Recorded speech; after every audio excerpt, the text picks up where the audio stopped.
Welcome my dear रॉकर्ट्स, कैसे हैं आप सभी। मूवी की शुरुआत में हम लोकीवन नाम के एक लड़के को देखते हैं जो कि कपड़े को पानी से गीला करके रोते हुए किसी का खून साफ कर रहा होता है। इसी के साथ ये सीन होता है कट। अगले सीन में हम केवन को प्लेन में देखते हैं। असल में केवन एक नॉर्थ कोरियन है जो कि अभी तक चाइना में रह रहा था और अब वो एक ब्रोकर की मदद से बेल्जियम जा रहा होता है। ब्रोकर केवन और उसके साथ आए सभी लोगों से कहता है, एयरपोर्ट पर अगर आप लोगों से कोई ज्यादा सवाल करे तो उससे बस इंग्लिश में बोल देना कि तुम्हें फ्रेंच भाषा नहीं आती, बस इतना ही। अब एयरपोर्ट पर केवन डर रहा होता है लेकिन उससे कुछ भी नहीं पूछा जाता। जो ब्रोकर केवन को यहाँ पर लेकर आया था, केवन उससे एक पता पूछता है और वो ब्रोकर केवन को कुछ पैसे के बदले उसकी मंजिल पे आराम से छोड़ देता है। यहाँ हम देख पाते हैं कि केवन के पास जो पैसे थे उसमें खून लगा हुआ था, जिन्हें वो बहुत ही संभाल कर एक पर्स में रखा हुआ था। दरअसल केवन को बेल्जियम में काम करने के लिए एक रिफ्यूजी आईडी बनानी होगी, तभी वो यहाँ पर रिफ्यूजीज को मिलने वाले फायदों को ले सकता है और फिर यहाँ पर कुछ भी काम कर सकता है। अब केवन को यहाँ की भाषा नहीं आती थी, इसीलिए केवन को एक ट्रांसलेटर दी जाती है जिसके जरिए केवन अपनी बात कहेगा। केवन को ये आईडी एक इंटरव्यू के बाद मिलने वाली थी। पूछने पर केवन बताता है, मैं नॉर्थ कोरियन हूँ और फिर हम वहां से किसी तरह निकलकर चाइना आ गए। इंटरव्यू लेने वाली लेडी पूछती है, तुम चाइना में काम नहीं करते थे तो तुम्हारे पास पासपोर्ट और टिकट के पैसे कहाँ से आए। इसके साथ कहानी थोड़ा फ्लैशबैक में जाती है जब केवन अपनी माँ के साथ चाइना में रहता था। उस समय केवन, उसकी माँ और उसके अंकल चाइना में किसी तरह नॉर्थ कोरिया से भाग कर आए थे क्योंकि उन्हें एक बेहतर जिंदगी जो जीनी थी। केवन की माँ एक छोटे से रेस्टोरेंट में काम करती थी। बाकी केवन की बात करें तो वो पहले काम तो करता था, मगर एक दिन केवन के बॉस ने एक नॉर्थ कोरियन लड़के को काफी मारा, जिसको देखने के बाद केवन अपने बॉस से लड़ गया जो कि चाइनीज था और फिर उसके लड़ने की वजह से पुलिस हर तरफ केवन को ढूंढने लगी। यही वजह है कि अभी केवन की माँ काम करती है और उसने अपने बेटे को अपने पास छिपा कर रखा हुआ है। वो इस चार दीवारी के अंदर ही रहता है क्योंकि अगर उसे चाइनीज पुलिस ने पकड़ लिया तो केवन कभी बाहर नहीं निकल पाएगा।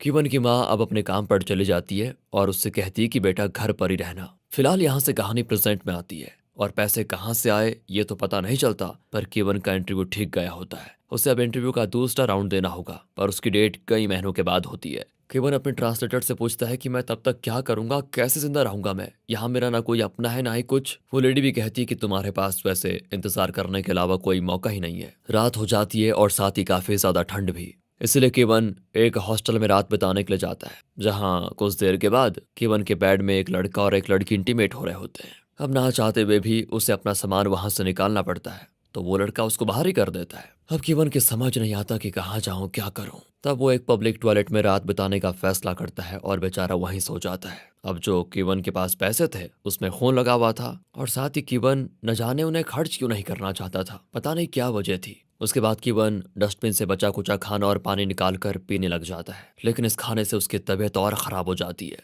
साथ ही अब वो रोज उसी पब्लिक टॉयलेट में सो रहा होता है। केवन देखता है कि एक बूढ़ा आदमी डस्टबिन से कांच की बोतल्स निकालकर उन्हें दुकानों पर बेच देता है जिससे उसे कुछ पैसे मिलते हैं। ऐसे ही इन बोतल्स को केवन इकट्ठा करके बेचने लग जाता है और इससे जो पैसे मिलते हैं उनसे वो खाने पीने के लिए अपनी चीजें लेता है। लेकिन अभी भी वो उन खून लगे पैसों को खर्च नहीं करता, पता नहीं क्या वजह है। एक रात केवन देखता है कि उस पब्लिक टॉयलेट को बंद कर दिया गया है और फिर से वो अपनी रात सड़कों पर बिताने के लिए मजबूर हो जाता है। ठंड बहुत ज्यादा थी तो वो एक जगह जलती हुई आग देखकर उसके पास जाकर खुद को गर्म करने लग जाता है। यहाँ कुछ टीनेजर लड़के बड़े नशे में होते हैं। वो केवन को बिना मतलब काफी मारते हैं। उसका बेचारे का जूता गंदे पानी में फेंक देते हैं। फिर उन लोगों के जाने के बाद केवन जूते को लेने जाता है, लेकिन इस चक्कर में वो गंदे पानी में गिर जाता है और अपने बाकी के कपड़ों को भी गंदा और गीला कर लेता है। अब अपने कपड़ों को साफ करवाने के लिए केवन एक लॉन्ड्री में जाता है, मगर वहां भी अपने पैसों को वो खर्च नहीं करना चाहता था, उन्हीं पैसों को जिन पर खून लगा हुआ था। उसके वॉलेट में हम केवन की माँ और उसकी फोटो को देखते हैं, यानी कि ये वॉलेट केवन के लिए उसकी माँ की आखिरी निशानी थी। यहाँ केवन कुछ सोचने लगता है और कहानी वापस पीछे के समय में जाती है जहाँ हम पुलिस को देखते हैं जो आखिरकार केवन को ढूंढते हुए उसकी माँ तक पहुंच गई होती है, मगर वो भी कहती है कि नहीं नहीं, मैं इस लड़के को नहीं जानती। पर तभी वहां पर केवन आ जाता है अपनी माँ को घर ले जाने के लिए क्योंकि उसने आने में देर कर दी थी। पर यहाँ पहले से पुलिस होती है। केवन और उसकी माँ साथ में पुलिस से भागते हैं और इस दौरान अचानक से केवन की माँ का एक्सीडेंट हो जाता है और वो काफी ज्यादा घायल भी हो जाती है। अब केवन की कुछ समझ में नहीं आता कि क्या करे।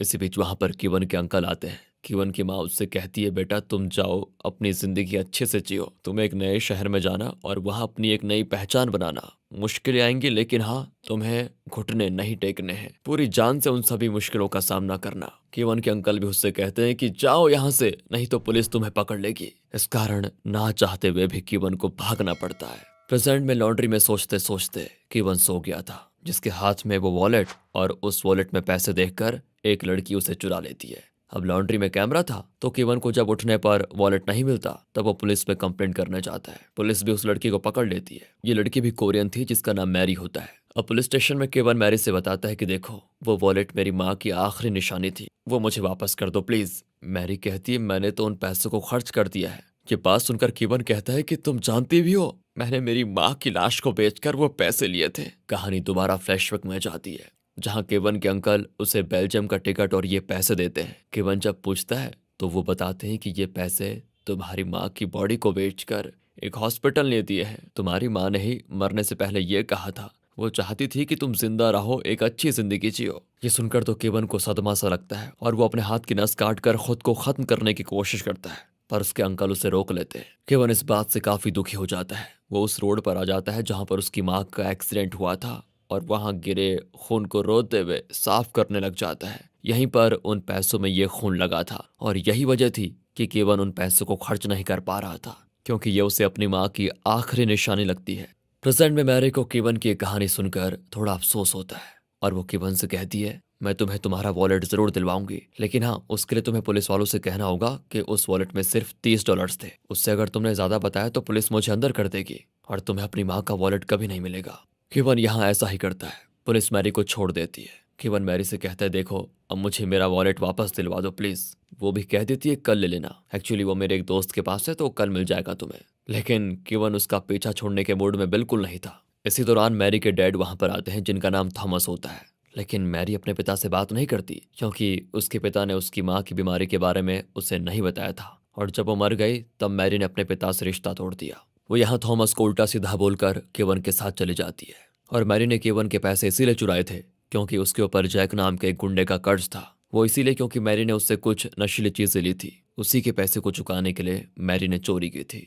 अब मैरी केवन को बाहर ही रोककर जैक के पास वो वॉलेट लेने जाती है, जहां जैक मैरी को तो मारता है और कहता है कि तुम मेरे लिए शूटिंग कंपटीशन में हिस्सा लो, तब मैं तुम्हें ये वॉलेट इसके पैसों के साथ लौटा दूंगा। दरअसल मैरी शूटिंग यानी कि निशानेबाजी में माहिर थी। उसने इसकी ट्रेनिंग भी ले रखी थी, इसीलिए जैक उसके जरिए गैम्बलिंग करके पैसा कमाना चाहता था और इसीलिए वो मैरी को इस कंपटीशन में पार्टिसिपेट करने के लिए कह रहा था। मैरी ये करना तो नहीं चाहती थी, लेकिन केवन के वॉलेट को वापस पाने के लिए उसे ये करना पड़ता है। बाहर आकर वो केवन से बताती है कि एक काम करो, तुम्हें मैं 1 हफ्ते के बाद ये वॉलेट दूंगी, तब तक तुम अपना कुछ काम कर लो। ये सुनकर केवन खुद अंदर जाकर जैक से अपने वॉलेट को मांगता है, पर यहाँ वो खुद ही पिट जाता है। अब इससे पहले जैक उसकी जान लेता, मैरी केवन को लेकर चली जाती है। फिर वो उसे रूम में ले जाकर उसकी मरहम पट्टी करती है।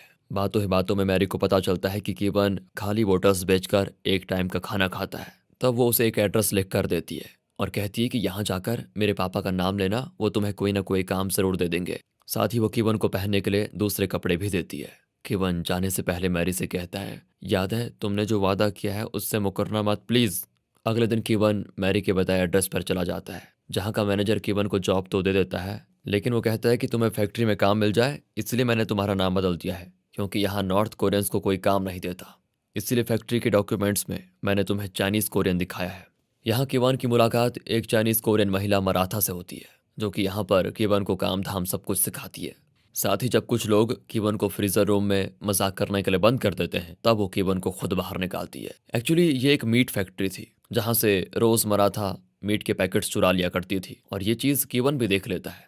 तब मराठा उसे बताती है कि मेरी सबसे छोटी बेटी को कैंसर है, उसके सर की सर्जरी 3 बार हो चुकी है, 1 बार और होनी है और मुझे चाइना उनके लिए पैसे भेजने पड़ते हैं, इसीलिए ना चाहते हुए भी मुझे ये मीट रोज चुरानी पड़ती है। मराठा वैसे केवन को देखते समझ गई थी कि वो नॉर्थ कोरियन है। अब फैक्ट्री की तरफ से इनको रहने के लिए रूम्स भी मिलते हैं, यानी कि केवन की सबसे बड़ी दिक्कत खाना और सर पर एक छत ये खत्म हो गई थी। दूसरी तरफ शूटिंग के दौरान मैरी के हाथ कांप रहे होते हैं, तो जैक उसको एक नशीला इंजेक्शन देता है, जिससे उसका डर खत्म हो जाता है। दरअसल जब मैरी निशानेबाजी की ट्रेनिंग के लिए घर से गई थी, तब उसकी माँ की मौत हो गई थी। वो जब घर आई तब उसे पता चला कि उसके पिता ने उसे उसकी माँ की बीमारी के बारे में कुछ नहीं बताया, छुपाया था, इसलिए वो काफी गुस्सा हो गई उन पर। हालांकि ये चीज़ मैरी के पिता को उनकी पत्नी ने ही बोली थी कि मैरी को मत बताना मेरी बीमारी के बारे में, उसे पता चल गया तो वो अपनी ट्रेनिंग को छोड़ देगी, पूरा नहीं कर पाएगी। लेकिन मैरी ने अपने पिता को नहीं समझा और उनसे गुस्सा होकर घर ही छोड़ दिया। फिलहाल यहाँ पर इंजेक्शन लेने के बाद मैरी अच्छे से परफॉर्म करती है और जैक को काफ़ी पैसे जितवाती भी है। वादे के मुताबिक जैक मैरी को वॉलेट दे देता है और कहता है कि तुम्हें अब मैं जब बोलूं तब मेरे लिए कंपटीशन में हिस्सा ज़रूर लेना। मैरी उससे बिना कुछ बोले चली जाती है। वो वॉलेट में केवन और उसकी माँ के साथ तस्वीर देखकर बहुत इमोशनल हो जाती है। फिर वो केवन को जाकर उसका ये वॉलेट देती है। बदले में केवन मैरी को अपने रूम में लेकर जाता है, उसे अपने हाथों से खाना खिलाता है। मैरी ने बहुत दिनों के बाद ऐसा घर का कुछ कोरियन फूड खाया था और इस तरह केवन और मैरी एक दूसरे को धीरे धीरे पसंद करने लग जाते हैं। इस तरह कुछ महीने का समय बीतता है। केवन का दूसरा इंटरव्यू का समय आता है, जहां उसे बताया जाता है कि जो उसने अपनी माँ की लाश एक हॉस्पिटल को बेचने वाली बात कही, वो हॉस्पिटल ऐसी किसी भी बात को मानने से इनकार कर रहा है। हॉस्पिटल कह रहा है कि हम लाशों को खरीदने और बेचने का काम नहीं करते। तो केवन को अब कोई और सबूत पेश करने पड़ेंगे जिससे साबित हो जाए कि वो कोरियन चाइनीज नहीं बल्कि नॉर्थ कोरियन है। और अगर वो साबित नहीं कर पाया तो उसे वापस चाइना भेज दिया जाएगा। अब इस बात को लेकर केवन टेंशन में आ जाता है। वो इस बारे में बताते हुए मार्था से पूछता है, आपको कैसे पता लगा कि मैं नॉर्थ कोरियन हूँ? मार्था कहती है कि तुम्हारी चाल ढाल, बोलने का अंदाज, सब कुछ नॉर्थ कोरियन है। केवन पूछता है, क्या आप मेरे लिए गवाही देंगी कि मैं नॉर्थ कोरियन हूँ? मार्था इसके लिए मान जाती है, पर वो इसके बदले केवन से मछली लाने को कहती है क्योंकि वो मीट खाकर बोर हो चुकी थी। इसलिए केवन काम से आने के बाद मछली लेकर आता है, मगर रास्ते में गलती से एक आदमी से टकरा जाता है और इसी बीच उस आदमी की शराब नीचे गिर जाती है। इस बात पर वो लोग केवन को मारने लग जाते हैं और इसी हाथापाई में एक आदमी को जमीन पर पड़े कांच से चोट भी लग जाती है और इस तरह केवन को पुलिस अरेस्ट कर लेती है, जिस बारे में जैसे ही मैरी को पता चलता है तो वो अपने पिता की मदद से उसे बाहर निकालती है। मैरी भी केवन को घर जाने के लिए बोलकर वहां से चली जाती है। मगर यहाँ मैरी के पिता थॉमस केवन से कहते हैं कि ये मेरे एक वकील दोस्त का नंबर है, ये तुम्हारी रिफ्यूजी स्क्रीनिंग में मदद कर देगा और तुम्हारे केस को भी लड़ लेगा। बस एक बात याद रखना, तुम मेरी बेटी से दूर रहना। उसे कोई ऐसा चाहिए जो उसे संभाल पाए। तुम तो खुद इस देश में रहने और जीने के लिए संघर्ष कर रहे हो, उसका क्या ख्याल रखोगे तुम? इसलिए प्लीज हो सके तो उससे अब ना मिलना, जाओ। ये कहकर वो भी अपने रास्ते चले जाते हैं। मगर उनकी ये बात केवन के दिल में लग जाती है। फिर वो थॉमस के बताए लॉयड से मिलता है और कोर्ट के जरिए उसके रिफ्यूजी स्टेटस को दिलवाने के लिए वो वकील केवन का केस लड़ता है, जहां पर केवन का मैनेजर और मार्था दोनों ही केवन के खिलाफ गवाही देते हैं। वो कहते हैं कि ये कोरियन चाइनीज है और इस देश में रिफ्यूजी स्टेटस हासिल करने के लिए ही ऐसा कर रहा है। उनकी ये झूठी गवाही सुनकर केवन पूरी तरह टूट जाता है कि मैंने कैसे लोगों पर भरोसा किया। फिर वो अपने दिल को हल्का करने के लिए मैरी के पास जाता है, मगर वो भी उससे उल्टा कहती है कि बिना बताए मत आया करो और दरवाजा बंद कर लेती है, क्योंकि उस वक्त मैरी से मिलने के लिए जैक आया हुआ था, जो मैरी से कहता है कि ग्रैंड नाम का एक माफिया उसके लिए अगले गेम पर काफी पैसे लगाने वाला है, तो तुम्हें वहां पर आना पड़ेगा। ध्यान रहे मेरी नजर तुम पर रहेगी। अब जैक के जाने के बाद मैरी केवन को बाहर देखने के लिए आती है, पर वो जा चुका था। अब केवन खुद भी मैरी से नहीं मिलना चाहता और काम पर अपना ध्यान देता है। इसी बीच मराठा केवन से आकर बताती है कि उस दिन मुझे मैनेजर ने ही झूठी गवाही देने के लिए कहा था, क्योंकि अगर मैं सच बोलती तो वो फंस जाता। मैनेजर ने मुझसे वादा किया था कि वो मेरा वीजा बढ़वा देगा। मुझे अपनी बेटी के इलाज के लिए पैसे चाहिए थे, इसीलिए मैंने उसका साथ दिया, लेकिन अब उसने भी मुझे धोखा दे दिया है। अब मुझे चाइना डिपोर्ट किया जा रहा है, हो सके तो मुझे माफ करना। यहाँ केवन उनसे कुछ नहीं कहता और मराठा को चाइना डिपोर्ट कर दिया जाता है। वहीं दूसरी ओर मैरी जैकी के लिए शूटिंग कंपटीशन में जाती है, जिसमें जैक के काफी पैसे मैरी पर लगे होते हैं, लेकिन मैरी जानबूझकर हार जाती है और जैक के सारे पैसे डूब जाते हैं। यहाँ जैक मैरी को रोकने की कोशिश करता है, लेकिन मैरी उससे कहती है कि तुम्हें लगता है मैं तुम्हारे बिना कुछ नहीं कर सकती, पर ऐसा नहीं है। बाकी रही बात तुम्हारा जो कर्ज है मेरे ऊपर, उसे मैं चुका दूंगी। इतना कहकर वो चली जाती है। इसी बीच कीवन को पता चलता है कि मैरी की माँ का मेमोरियल है, इसलिए वो वहाँ थॉमस की मदद करने पहुंच जाता है, क्योंकि अब तक सही मायनों में थॉमस ने उसकी हेल्प की थी। पर तभी मेमोरियल में मैरी नशे की हालत में आ जाती है और काफी हंगामा करने के साथ खुद के हाथ की नस चाकू से काटने वाली होती है। तभी कीवन उससे वो चाकू छीन लेता है और मैरी वहां से रोते हुए चली जाती है। कीवन समझ चुका था मैरी अकेली है, इसीलिए वो उससे मिलने चाहता है, जहां वो देखता है कि मैरी काफी ज्यादा नशा किया हुआ है। वो मैरी को ऐसा करने से रोकता भी है, तो उल्टा मैरी उसे कह देती है कि मेरा जो मन करेगा मैं वो करूंगी, तुम कौन होते हो मुझे रोकने वाले। केवन ये सुनकर उल्टा खुद भी ढेर सारा नशा पाउडर खा जाता है, जिस कारण उसकी जान को खतरा हो जाता है। अब ये देखकर मैरी लड़खड़ाते हुए उसे जल्दी से एंटीडोट देती है, तब केवन की जान बचती है। जब केवन को होश में आता है तो वो मैरी से कहता है कि तुम जब भी नशा करोगे तो मैं तुम्हें रोकूंगा, जब भी तुम अंधेरे से गिरती रहोगी तो मैं तुम्हें उस अंधेरे से खींच कर बाहर निकालूंगा, मैं तुम्हारा हमेशा साथ दूंगा। यहाँ मैरी और केवन के बीच की लव स्टोरी शुरू हो जाती है और दोनों साथ रहने लग जाते हैं। एक दिन मैरी कीवन से कहती है, हम दोनों एक ही जैसे हैं ना, क्या हम जैसे लोगों को खुश रहने का हक नहीं? कीवन जवाब देता है कि हाँ, हक है, हमें बिल्कुल है। ये जो नई शुरुआत हमने की है ना, ये हमारे लिए बहुत बेहतर होगी। हमारी जिंदगी में अब सिर्फ खुशियां ही खुशियां होंगी। कुछ दिन के बाद कीवन को मराठा का एक लेटर मिलता है। उसने चाइना से कीवन के लिए एक चाइनीज लोकल न्यूज़पेपर की कटिंग भेजी होती है, जिसमें खबर छपी थी कि कल रात एक नॉर्थ कोरियन महिला की एक्सीडेंट में मौत हो गई, और ये खबर कीवन की माँ की थी। इस न्यूज़पेपर की खबर के जरिए ये साबित हो सकता था कि कीवन नॉर्थ कोरियन है।